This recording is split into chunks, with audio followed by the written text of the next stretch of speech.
நான் கண்டிப்பா ஒரு நாள் ஹோக்காகே ஆவேன். எப்படி சாதிக்கலாம்னு நினைக்கிறேன்? இப்படி குப்பரப்படுத்திக்கிட்டு கனவு கண்டுகிட்டா?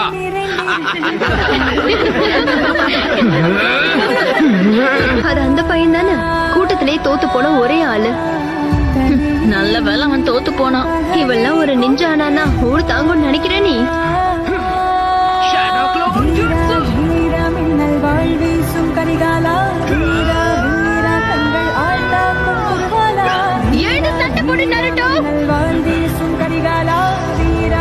என்ன மன்னிச்சிடு, உன்னால கண்டிப்பா ஹோக்காகே ஆக முடியாது. ஏன்னா இந்த இடத்துல என்ன அடிச்சுக்க ஆளே கிடையாது.